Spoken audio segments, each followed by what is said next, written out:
दोस्तों एक बार फिर स्वागत है आपका हमारे चैनल पर। मेरा नाम है वरुण और हम बात कर रहे हैं इंजीनियरिंग की। यस, बिल्कुल बिल्कुल बिल्कुल। लेकिन ये सारी जो वीडियो हम डिस्कस कर रहे हैं, इस वीडियो में हम जा रहे हैं हरियाणा। जितने भी स्टूडेंट हैं, पार्टिसिपेंट कैंडिडेट्स हैं जो हरियाणा से बिलोंग करते हैं, देखो मोस्ट ऑफ द कैंडिडेट जो हैं हरियाणा के, वो पार्टिसिपेट वैसे भी स्पोर्ट्स कोटे में ज़्यादा करते हैं। लेकिन फिर भी इंजीनियरिंग अगर आप करना चाह रहे हैं और हरियाणा की काउंसलिंग में बैठना चाह रहे हैं, सो क्या कैसी काउंसलिंग प्रक्रिया होती है हरियाणा की, और ये पूरी बात हम डिटेल में डिस्कस करेंगे। सो दोस्तों मैं शेयर कर दूं ताकि उनका भी भला हो, भाई उन्हें पता तो चल जाए कि आखिर हरियाणा की काउंसलिंग जो है टेक्निकल इंस्टीट्यूशन के लिए कैसी क्या होने वाली है। और दोस्तों के अलावा इस चैनल को भी शेयर कर देना है ताकि क्या होगा भाई, आपको पूरी इंजीनियरिंग से रिलेटेड चाहे कॉलेज हो, कोर्स हो, करियर से जुड़ी जानकारी यही मिल जाए इसी चैनल पर। और भाई दूसरी चीज याद रखो, नीचे डिस्क्रिप्शन में प्रोफाइल एनालिसिस फॉर्म की लिंक है जिसमें अपनी प्रोफाइल पे बेस्ट आप जान सकते हो। साथ ही साथ चाहे भाई यहाँ पे प्रेडिक्टर हो कि आपका क्या स्कोर रहा है, उस पर क्या आपको कॉलेज इंस्टीट्यूशन मिल सकते हैं, या फिर मेंटोरशिप जिसमें एक मेंटर होगा जो आपको पूरा पूरा पर्सनली गाइड करने वाला है। और साथ ही साथ यहाँ पे कोर्सेज हैं अलग अलग काउंसलिंग के जिनकी जानकारी के लिए भी लिंक मिल जाएगी। सो इन सबको देखें दोस्तों में शेयर करें। और भैया फिलहाल हम यहाँ डिस्कस कर लेते हैं किसकी, HS दिल्ली की, हरियाणा स्टेट की क्या टेक्निकल एजुकेशन सोसाइटी TES। और ये क्या है, कैसी है, कैसे वर्क करने वाली है, क्या प्रक्रिया है, सब हम डिटेल में डिस्कस करेंगे। तो चलो स्टार्ट कर ले। ऑल अबाउट द HSTES मतलब Haryana state technical education society इसका पूरा नाम है। और यही बॉडी जो है ये कंडक्टिंग बॉडी है जितने भी हरियाणा में टेक्निकल इंस्टीट्यूशंस हैं उन सब में एडमिशन के लिए। ठीक है, सो भैया चलो देख ले जल्दी से जल्दी क्या कैसी व्यवस्थाएं। चलो आ जाओ भैया। एस्टैब्लिशमेंट इसका हुआ ही इसीलिए है, क्या करना है, वही करना है कि भैया टेक्निकल काम करें, UG PG PhD डिप्लोमा से रिलेटेड सर्टिफिकेशन कोर्स, टेक्निकल सारे के सारे कोर्सेज आपको कराने के लिए वोकेशनल कोर्सेज भी कंडक्ट कराती है। देख लें इनके इवेंट्स की हम एक टेंटेटिव डेट शेड्यूलिंग करें अगर, सो भैया अभी कुछ ऐसा स्टार्ट हुआ नहीं है, लेकिन हाँ ये जो अभी तक का इनका फॉर्मेट रहा है, सितंबर के मंथ से स्टार्ट हो जाती है सारी ये प्रक्रिया हरियाणा की। सो वही चीज यहां भी है। सबसे पहले एप्लीकेशन हमें जो स्टार्ट करनी है, सो एप्लीकेशन के लिए टेंटेटिव डेट्स आपकी सितंबर रखी हैं 2023 में। यहाँ लास्ट वीक ऑफ सितंबर में यहाँ एप्लीकेशन ऑनलाइन स्टार्ट कर दी जाएंगी। ऑनलाइन स्टेज आपके एप्लीकेशन के बाद फिर भैया क्या है, जो आपको सेंटर मिलने वाले हैं वो सेंटर्स बताने के लिए भी सितंबर है। सारा का सारा क्या मार्क्स है, वेरिफिकेशन है, वो सारी चीजें। फिर भैया आगे आ जाओ तो यहाँ पे रैंक वगैरह अनाउंस कर दी जाएगी, कैसे क्या रैंकिंग रहेगी, किस हिसाब से रैंकिंग रहेगी। फिर उसके बाद काउंसलिंग फीस वगैरह भी हमको पे करनी पड़ेगी। अब काउंसलिंग फी पे करनी है सो लास्ट वीक ऑफ सितंबर उसका भी चलेगा। ठीक है, फिर इवेंट स्टार्ट होंगे जी। अब सितंबर खत्म, अक्टूबर स्टार्ट हो जाएगा। So first week of October से इवेंट्स स्टार्ट होना के स्टार्ट हो जाएंगे। ऑनलाइन रजिस्ट्रेशन, अपलोडिंग करना है आपको, डॉक्यूमेंटेशन की सारी चीजें करनी है, जो भी कुछ है वो भी पहले ही वीक से स्टार्ट होगी अक्टूबर के। फिर आपको अब सब हमने अपलोड कर दिया तो आगे का काम कौन करेगा, कमेटी करेगी भैया। और वो फिर अलॉटमेंट दिखाएगी कि भाई क्या अलॉट होनी है, कौन सी सीट्स आपको मिल सकती है। सो अलॉटमेंट की बात करें फर्स्ट वीक ऑफ अक्टूबर में ही ये टेंटेटिव बताया है इन्होंने, जी हाँ, रिजल्ट ऑफ सीट अलॉटमेंट का। उसके बाद फिर फर्स्ट वीक ऑफ अक्टूबर में ही यहाँ पे रिपोर्टिंग का काम चालू हो जाएगा, कैसे क्या आपको रिपोर्टिंग करनी है, टोकन मिलेगा कि नहीं, टोकन एडमिशन जिसको हम बोल रहे हैं, वो सारी चीजें आपके अक्टूबर में ही चलनी है। उसके बाद फिर वैकेंसी अपडेशन, अगर लोगों ने टेंटेटिव क्या किया, टोकन एडमिशन ले लिया, फिर उसके बाद कुछ बच्चे नहीं भी लेंगे, सो कुछ सीट्स वेकेंट होंगी। और सीट अगर वेकेंट रही तो जो वैकेंसी ऑफ सीट्स है कितनी बची हुई हैं, कितनी बची हैं, क्या करना है आगे की प्रक्रिया, वो आपको अपडेट करेंगे। वो भी पहले से दूसरे वीक में अक्टूबर के स्टार्ट हो जाएगा। उसके बाद फिर फाइनल कट ऑफ बनेगी, है ना, डेट एडमिशन की बताई जाएगी, वो लास्ट वीक ऑफ अक्टूबर में हो जाएगा। फिर भैया फाइनल कट ऑफ के बाद भी मान लीजिए अगर क्या हुआ कि अब हमको फिजिकली जाना पड़ेगा इंस्टीट्यूशन में बाकी की प्रक्रिया के लिए, सो अक्टूबर के लास्ट वीक तक वो सारी चीज़ें चलती रहेंगी। हाँ, स्टार्ट हो जाएगा सेशन आपका जो, हाँ, पढ़ाई लिखाई वाला, वो आपका अक्टूबर में ही इन्होंने टेंटेटिवली बताया कि स्टार्ट कर दिया जाएगा लास्ट अक्टूबर के वीक में। अब ये प्रक्रिया ऊपरी आपकी क्या होने वाली, सबसे पहले आपको रजिस्ट्रेशन करना पड़ेगा। हाँ, रजिस्ट्रेशन के बाद आप करेंगे क्या, एप्लीकेशन फॉर्म की पूरी डिटेल्स फिल करनी है। फिल करने के बाद पैसे लगेंगे भैया, बिल्कुल एप्लीकेशन फी पे करनी है। और उसके बाद आपको सब हो जाने के बाद पूरा का पूरा जो आपका फॉर्म था उसको क्या कर लेना है, हाँ, उस फॉर्म को प्रिंट कर लेने का है। बस बात खत्म।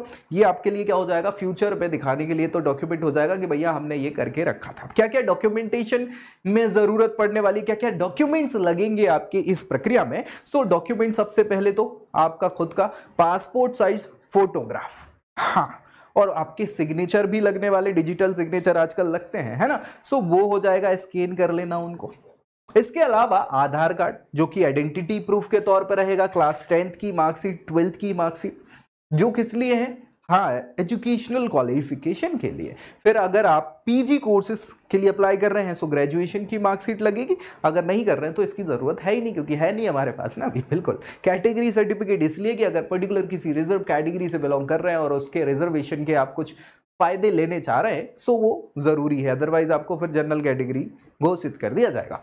डोमिसाइल सर्टिफिकेट, क्योंकि आप हरियाणा स्टेट से हैं और वहीं से बिलोंग कर रहे हैं सो उसका डोमिसाइल सर्टिफिकेट लगेगा। अगर नहीं है तो आपको जो क्राइटेरिया है, जैसे भाई ऑब्वियसली बात है, हरियाणा स्टेट की टेक्निकल काउंसलिंग जब होगी, इंस्टीट्यूशन मिलेंगे, तो उसमें हरियाणा स्टेट के डोमिसाइल वाले बच्चे जितने हैं उनको ज़्यादा प्रायोरिटी दी जाएगी, उनके लिए सीट्स जो हैं वो रिजर्व ज़्यादा है और बाकी ऑल इंडिया के लिए है। सो अगर आपके पास डोमिसाइल है आप फ़ायदा में रहोगे, नहीं है तो कोई बात ही नहीं, लेकिन फिर भी आपको कोशिश करनी है अगर आप वहाँ से बिलोंग करें। इनकम सर्टिफिकेट, अगर भैया अच्छी खासी इनकम है तब तो कोई बात नहीं है, लेकिन कम इनकम है तो आपको बहुत सारी स्कॉलरशिप्स का भी फ़ायदे मिल सकते हैं, कुछ ट्यूशन फ़ी वगैरह भी आपकी वेव ऑफ हो सकती है। सो इन सारी चीज़ों के लिए आपको ये सारी चीज़ें अगर ज़रूरी हैं आपकी उस पर्टिकुलर प्रोफाइल में तो ये लगने वाली हैं। इनको आपको पहले ही जमा करके रखना है, पहले ही व्यवस्था इनकी कर लीजिए। अभी समय भी है हमारे पास 1-1.5 महीने का लगभग, तो उतने में हमारा ये काम भी हो जाएगा। और इसके अलावा जो रिलेवेंट डॉक्यूमेंट्स लगेंगे, गैप ऐप हो गया आपका तो गैप सर्टिफिकेट लग जाएगा, है ना, टीसी माइग्रेशन लगने ही वाले हैं। इसके अलावा फिर जो एप्लीकेशन फॉर्म में ज़रूरी डॉक्यूमेंट्स होने वाले हैं वो, हाँ, जैसे ही स्टार्ट होंगे फॉर्म फिल होना बता दी जाएगी कॉल लिस्ट। ये टेंटेटिवली इतने डॉक्यूमेंट्स तो लगने ही हैं, इनको आपको रख के रखना है, ठीक है भाई। चलिए डॉक्यूमेंट्स के बाद यहाँ पे क्या होने वाला है, आपको पूरी प्रक्रिया वैसे ही करनी है। सबसे पहले क्या करना है, हाँ, सारे के सारे इंस्ट्रक्शंस केयरफुली रीड करना है जैसे ही फॉर्म फिल कर रहे हैं एप्लीकेशन फॉर्म, कि कहाँ क्या दिया है। कई बार होता क्या है कि हमको वो फॉर्मेट जो दिया रहता है उसमें हम गलतियाँ कर देते हैं, देख नहीं पाते क्योंकि हमने पढ़ा ही नहीं है। सो प्लीज़ उन सारी चीज़ों को इसलिए पढ़ लीजिएगा क्योंकि आगे के 4 साल, 3 साल, 5 साल जो भी आप जैसा कोर्स लेने वाले, वैसे हम टेक्निकल कोर्सेज की बात कर रहे हैं, बीटेक की बात कर रहे हैं, तो 4 साल का कोर्स होने वाला है। सो इन 4 सालों में आपकी मार्कशीट से रिलेटेड और सारी चीज़ें वैसे ही हो जाएंगी और फिर वो 4 साल के लिए नहीं होंगी, वो जीवन भर के लिए होंगी। तो इन सारी चीज़ों को, छोटी छोटी गलतियों को हमें क्या करना है, कोशिश करना है कि ना करें। आगे फिर जाएंगे सो पूरी की पूरी डिटेल्स हमें करेक्ट भरनी है जो भी मांगी जाएंगी एप्लीकेशन फॉर्म में। उसके बाद आपके सारे डॉक्यूमेंट आपको स्कैन मैनर में क्या करना है, अपलोड कर देना है। और भैया उसके जो भी सिग्नेचर वगैरह जो दिए गए होंगे, फॉर्मेट भी दिए जाएंगे, प्रिस्क्राइब्ड फॉर्मेट, उसमें आपको अपलोड करना है। ऊपर नीचे कहीं नहीं करना, फोटो की जगह साइन नहीं करना, साइन की जगह फोटो नहीं अपलोड कर देना, दिक्कतें हो जाती हैं नहीं तो, ठीक है। फिर इसके बाद आपको सारा फुल हो गया, जब फिल हो जाएगा एप्लीकेशन फॉर्म सो आ जाएगा उसके बाद पेमेंट का ऑप्शन, और पेमेंट भी आपको कर देना है। तो जैसे ही कर देंगे तो बस आपका ये प्रक्रिया समाप्त, रजिस्ट्रेशन की प्रक्रिया हो जाएगी। फिर रजिस्ट्रेशन क्या करें, कैसे करें रजिस्ट्रेशन, तो बस जाओ भैया कहाँ, वेबसाइट पे जाना है hstes.org, हाँ भैया, और वहाँ जाके आपको पूरा का पूरा क्या किया जाएगा, पूरा गाइड इन द सेंस कि हाँ वो विंडो आपकी सीधी पहुंच जाएगी। रजिस्ट्रेशन पर क्लिक करेंगे तो रजिस्ट्रेशन के साथ साथ पूरी, हाँ, आईडी पासवर्ड वगैरह सारी लगेगी, फॉर्म वगैरह मिल जाएगा एप्लीकेशन का, पेमेंट ऑप्शन करने के बाद फिर सारी चीज़ें होने वाली, ठीक है। सो ये सारी चीज़ें आपको देख लेनी है एक बार। एलिजिबिलिटी के क्या क्राइटेरियाज रहने वाले हैं, एलिजिबिलिटी के क्राइटेरिया लगभग सेम ही होते हैं सारी काउंसलिंग्स के लिए। हाँ, 12th क्लास आपको पास करनी होगी और ये इंपॉर्टेंट है, बिना 12th क्लास के आपको बीटेक की कोर्सेज पर एडमिशन नहीं मिल सकता। अब परसेंटेज के क्राइटेरिया डिपेंड कर जाते हैं अलग अलग। 12th क्लास आपके 45% आई थिंक, हाँ 45% का क्राइटेरिया है जो आपके होना चाहिए अगर जनरल कैटेगरी से बिलोंग कर रहे हैं। बाकी रिजर्व कैटेगरी के लिए 5% का रिलैक्सेशन देते हुए 40% के क्राइटेरिया में आपको क्या है, एडमिशन यहाँ पर मिल सकता है। सो ये एलिजिबिलिटी क्राइटेरियाज आपको फुलफिल करने होंगे। फिर रजिस्ट्रेशन की प्रक्रिया है, कैसे क्या रजिस्टर करेंगे। सो आप जाएंगे कहाँ, बिल्कुल ऑफिशियल वेबसाइट hstes.org, वहाँ जाएंगे तो बस डिटेल्स मिल जाएगी, न्यू रजिस्ट्रेशन है ना, सेल्फ रजिस्ट्रेशन, उस पर क्लिक करेंगे। फिर वहाँ पे जो जो डिटेल्स मांग रहे हैं आपसे या तो मांगेंगे सबसे पहले नाम, आपका नाम, पापा जी का, मम्मी जी का, डेट ऑफ बर्थ। तो उसके अलावा जेईई मेंस एक्सेप्ट कर लेते हैं। सो उसमें क्या होगी, एप्लीकेशन नंबर होगा, वो मांग लेंगे। तो इन सारी चीज़ों को फिल करते हुए फिर आप बाकी के डॉक्यूमेंटेशन होंगे, आपके डॉक्यूमेंट्स फिल करने के साथ साथ फिर जैसे ही अच्छा चेक करते रहिएगा, फिर आएगा ऑप्शन पेमेंट करने का। सो पेमेंट कर देना, पेमेंट करने के बाद हाँ देख लेना, लेकिन ढंग से पढ़ लेना और सबमिट कर देना उस फॉर्म को। तो बस उसकी फिर फोटोकॉपी निकाल लेना, बढ़िया। Submit the application form, online verification of marks, ये सारी चीज़ें होंगी कब, एडमिशन के समय। प्रक्रिया क्या होगी, जैसे ही आपने एप्लीकेशन फॉर्म सबमिट कर दिया, सो आपने जो डॉक्यूमेंटेशन वहाँ अपलोड किए हुए उनको वेरीफाई किया जाएगा, आपके मार्क्स वगैरह देखे जाएंगे, आपके एलिजिबिलिटी क्राइटेरिया चेक करे जाएंगे, और उनके बाद फिर क्या होगा, काउंसलिंग फीस वगैरह आपने पे करी है कि नहीं है, करी है, वो सारी चीज़ें चेक करने के बाद बस हो गया काम। फिर काउंसलिंग स्टार्ट हो जाएगी ऑनलाइन, और उसके बाद आपको सारे की सारी हाँ जो इंस्टीट्यूशन है, पार्टिसिपेटिंग इंस्टीट्यूशन, वो क्या कर देंगे, उनमें जो भी एलिजिबिलिटी है, आपकी जो भी रैंक लग रही है जिस हिसाब से, उस हिसाब से आपको अलॉट किया जाएगा इंस्टीट्यूशन। ठीक है, कौन कौन से इंस्टीट्यूशन हैं जो पार्टिसिपेट कर रहे हैं यहाँ पे हरियाणा की स्टेट में टेक्निकल एजुकेशन के लिए। सो आप देखें, Chaudhary Devi institute of engineering and technology, ये भैया आपका पन्नी वाला मोटा पे स्टैब्लिश्ड इंस्टीट्यूशन है। इसके अलावा यहाँ पे Chaudhary Ranveer Singh state institute of engineering and technology है, जो कि भैया झज्जर में है, झज्जर जिला है हरियाणा का। साथ ही साथ राव वीरेंद्र सिंह स्टेट इंस्टीट्यूशन भी है इंजीनियरिंग और टेक्नोलॉजी का, जैनाबाद में। इसके अलावा YMCA university of science and technology Faridabad की है, चौधरी चरण सिंह HAU इंस्टीट्यूशन है। फिर भैया बात कर लें state institute of engineering technology, इसके अलावा गुरु Jambheshwar university of science and technology Hisar की है। साथ ही साथ यहाँ पर रोहतक में भी university institute of engineering and technology UIET है। और भाई school of engineering and science PPS, ये महिला विश्वविद्यालय है जहाँ पे गर्ल्स ओनली पार्टिसिपेंट होंगे। साथ ही साथ UIET KUK, ये भी इम्पॉर्टेंट है। साथ ही साथ कुरुक्षेत्र यूनिवर्सिटी, कुरुक्षेत्र का नाम तो आपने सुना ही होगा, लेकिन ये कुरुक्षेत्र में एस्टैब्लिश्ड यूनिवर्सिटी है।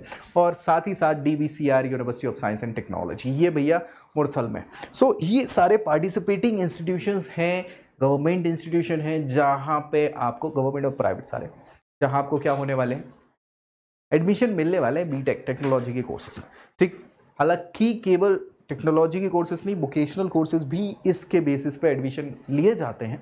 तो चेक कर सकते हैं आपकी आपको क्या करना है। हम प्रायोरिटी चूँकि यहाँ पर किसकी बात कर रहे हैं, हम इंजीनियरिंग कोर्सेज की बात कर रहे हैं, सो हम उससे रिलेटेड चीज़ ही आपको यहाँ पे बता रहे हैं। इसके अलावा आपकी प्रोफाइल, उस प्रोफाइल पर क्या बेस्ट होगा, ये अगर जानना चाह रहे हैं तो नीचे प्रोफाइल एनालिसिस फॉर्म मिलेगा, और उस प्रोफाइल एनालिसिस को फॉर्म फिल करके अपने लिए बेस्ट जान सकते हैं। इसके अलावा जेईई मेंस में क्या रैंक रही है, क्या है प्रेडिक्टर, आप चेक करना चाहते हैं, या फिर किसी पर्टिकुलर मेंटोरशिप को लेना चाहते हैं जिसमें एक मेंटर आपको गाइड करेंगे अच्छे से अच्छे इंस्टीट्यूशंस के लिए कि आपकी रैंक पे क्या बेस्ट आपके लिए हो सकता है। और साथ ही साथ अलग अलग काउंसलिंग के कोर्सेज, इन सभी के लिए नीचे प्रोफाइल नीचे जो डिस्क्रिप्शन बॉक्स है वहाँ लिंक आपको दे दी गई, उनको जल्दी कलेक्ट कर लो और ये सारी जानकारी आप ले लो।